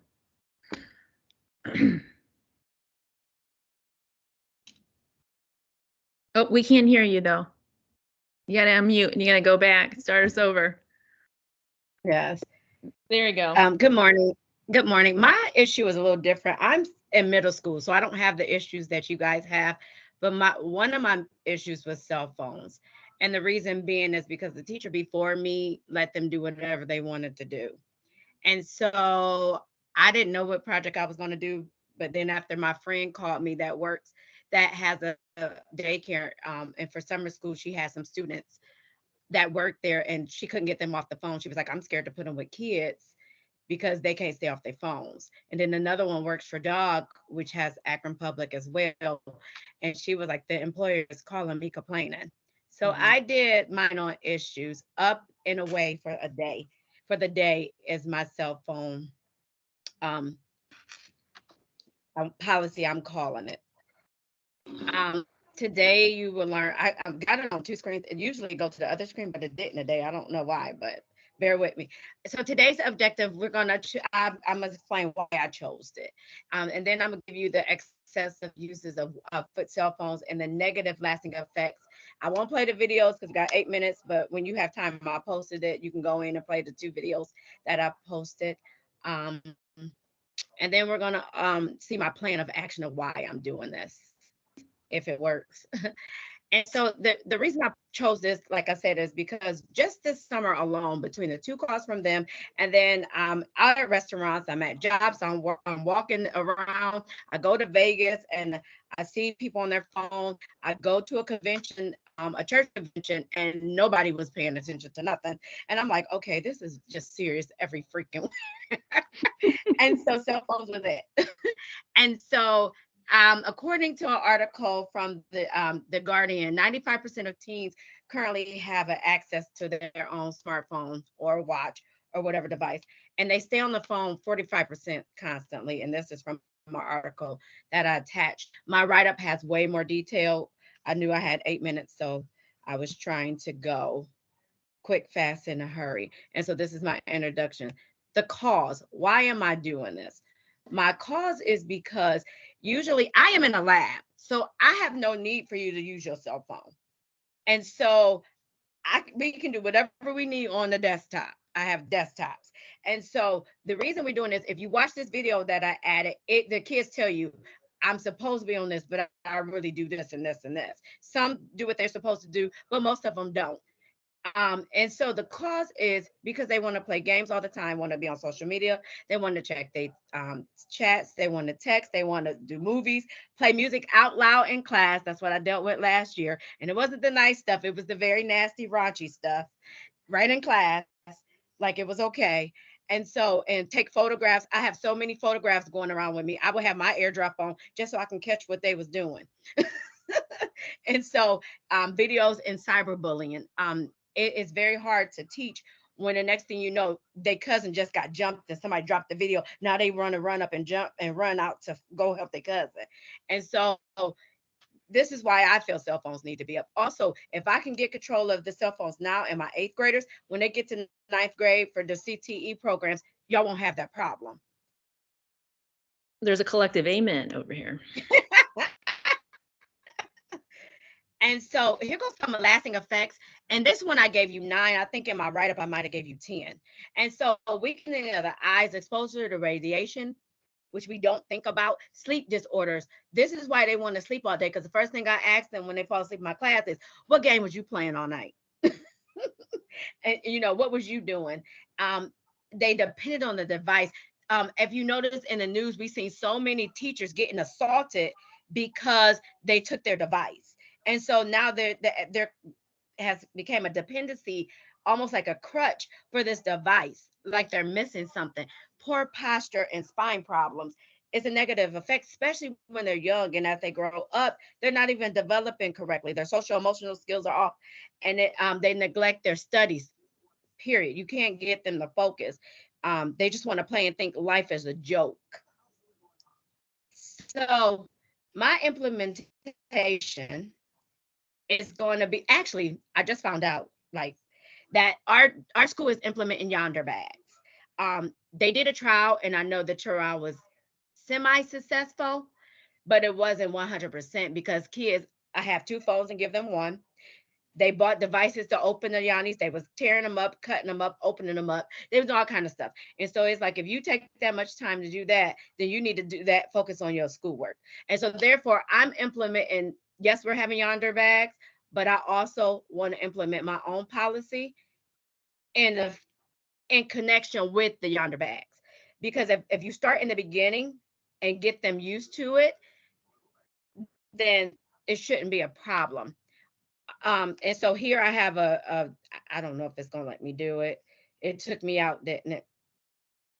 So anyway, I have a policy that I created, and it has the I thought it was gonna show my whole screen, but it won't. So I have a policy that I created, and with that policy, I have a cell phone and smartwatch, because that was the thing they forgot about. They forgot about the watches on the kids' arm. So they would put the phone in the Yonder bag, but still have the watches and be still doing stuff. So I made a policy for parents with the Yonder, with the smartphone and the watches. And then I put into it their first offense, with it being out, just confiscating it. Second offense, parents, I will keep it for the whole day instead of after the period. Third offense, the parents will have to come get it. Fourth offense, it would be some precautions, so suspension, or they just can't bring it back for the rest of the for like 2-3 weeks. I also will implement this out in open house. I will also put this out in an email to all my parents. I will make sure I give this out. I will give them a week to get this back in. If they do not turn it back in, then they cannot have cell phones. I don't care. I don't want to see them. period, point blank, until this is turned back in. I would try my best to do whatever I can. And usually the slackers, the last people, I'll give calls just to make sure. Because a lot of times kids do not even tell their parents. I also implement a classroom participation chart, which is attached to this as well, that you can see. I'm sorry, y'all can't see it because I thought it was going to do my whole page. But it also will have like the disruptions as well as cell phones, food, video games, and everything else. The people that this will help would not just be me as a teacher, but it will also help with the students. These are the stakeholders and the parents, because the parents won't get as many calls. Students can focus more and the teachers can teach more. And so this is one of the reasons why I'm doing this as well. If we can teach them to unplug, it would be so helpful. Also, in conclusion, by implementing the cell phone policy in my class, and hopefully anybody else's class that want it, we can have several positive outcomes, better classroom management and engagement. We can improve mental health and well-being of a student, increase both productivity and time management, improve academic performance, and reduce cyberbullying or inappropriate content exposure. Because, you know, we do have a lot of sexual issues that I don't know if you are aware of, if you're not in IT, but I know as the IT tech before I was a teacher, we had a lot of people getting arrested for things they did on their phones and on their Chromebooks. I was done. All right. You made it. I had my citations, but I have more on my other sheet. Perfect. Any questions? All right, so stop sharing your screen so I can see your friends here. Yes, thank you. What questions? And she did attach her whole entire presentation. So if you need a cell phone policy or want to reference hers because she couldn't show it, you can access that from the Google Doc. I'm trying to stop sharing. Oh, now it gives me everything. Wow. All right. It is. Oh, what right there. Okay. Concerns, guys, that you have or comments? Now it gave me everything.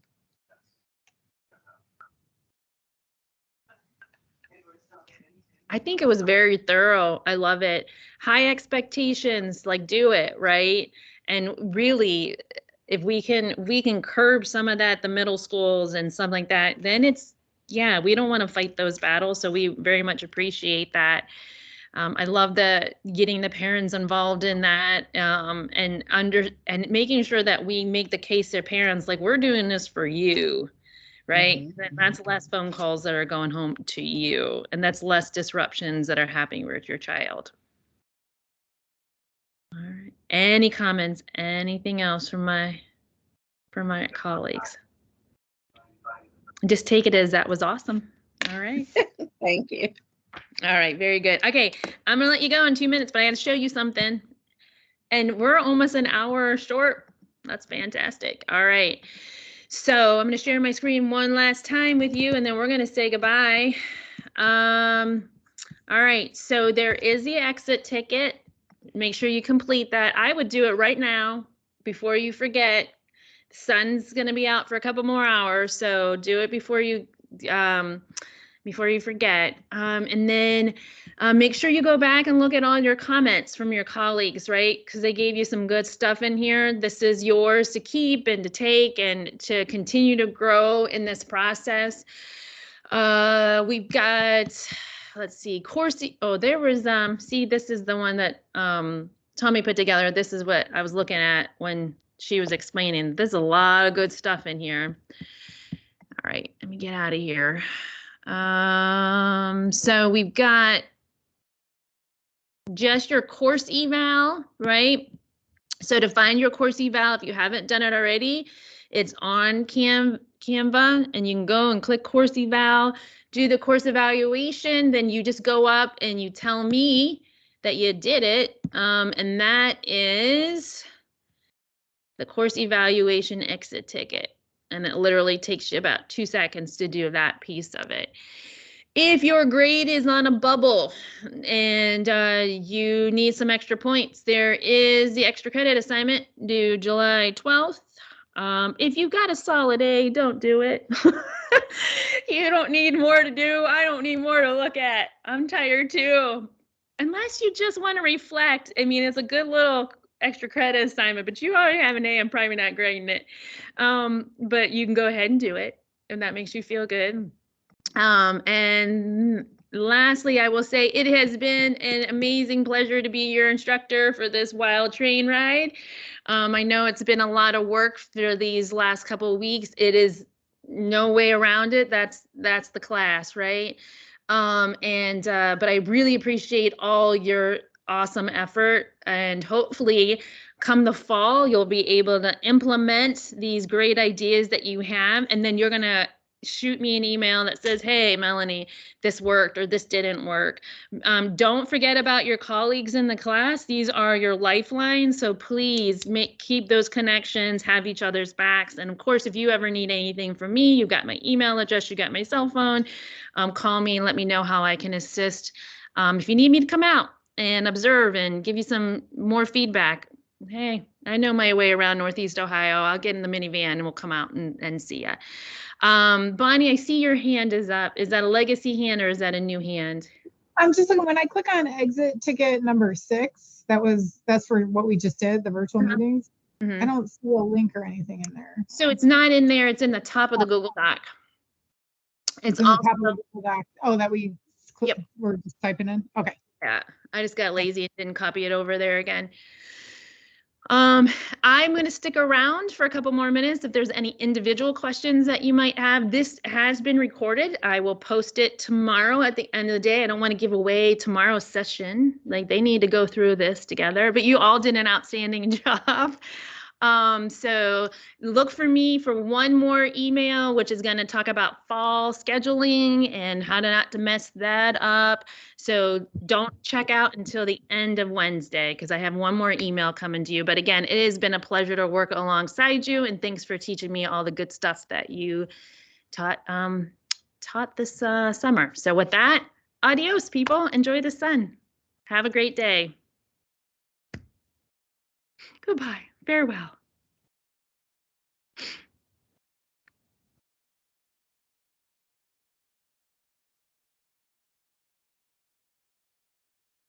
Just you and me, Tyler. Just something you need? Whoops, sorry. That's all right. I guess for enrollment for fall classes. Yeah. You said you're going to send an email out about that? Yeah, but if you have a question, go ahead and answer. I haven't done anything with it yet, and I didn't know when we should do that.